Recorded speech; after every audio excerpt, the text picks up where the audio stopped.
Einen wunderschönen guten Tag, herzlich willkommen. Mein Name ist Mel. Heute zeige ich euch, wie ihr einen leckeren und saftigen Blechkuchen zubereitet. Wir machen einen Mandel-Kokos-Buttermilch-Kuchen.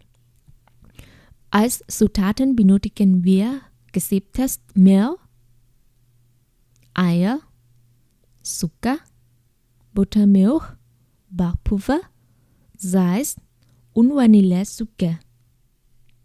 Den Vanillezucker könnt ihr ganz einfach selbst herstellen. Wenn ihr mit Vanilleschoten gekocht habt, schmeißt sie nicht weg, trocknet diese und füllt sie mit Zucker in einem Glas auf. Ihr bekommt echten aromatischen Vanillezucker. Für die Nussmischung benötigen wir Kokosraspe, gemahlene Mandel und Zucker. Und nach dem Backen benötigen wir Sahne. Als erstes mischen wir den Teig an. Wir geben Eier, Zucker, Vanillezucker und Salz in die Schale und verrühren es. Dann geben wir Buttermilch hinzu.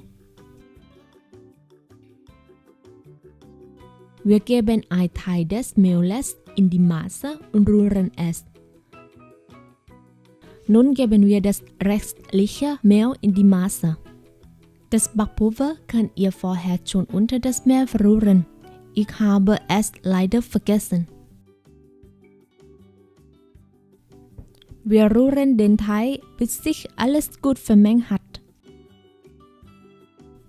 Ich bestreiche das Blech mit Butter. Ihr könnt auch gerne Backpapier nehmen. Die Butter gibt nochmal extra Geschmack für den Kuchen.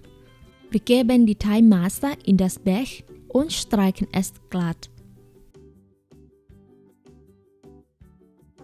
Als nächstes machen wir die Nussmischung.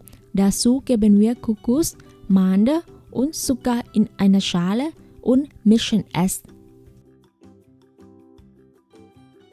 Die Nussmischung verteilen wir gleichmäßig auf dem Blech. Und schon können wir den Backofen bei Oberunterhitze auf 180 Grad vorheizen. Der Kuchen wird auf der mittleren Schiene für 30 Minuten ausgebacken.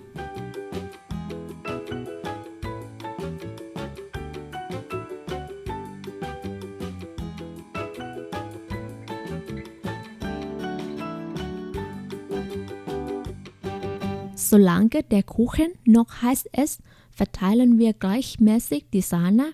Das macht den Kuchen feucht und saftig. Liebe Zuschauer, der Kuchen ist nun fertig. Er muss nur noch abkühlen, bevor wir ihn schneiden können. Ich empfehle, den Kuchen im Kühlschrank abgedeckt aufzubewahren. Dort bleibt er frisch und saftig. Liebe Zuschauer, vielen Dank fürs Einschalten. Ich hoffe, das Video hat euch gefallen. Probiert das Rezept einmal aus, der Kuchen ist sehr lecker. Ich hoffe, wir sehen uns bei meinem nächsten Video wieder. Eure Mel.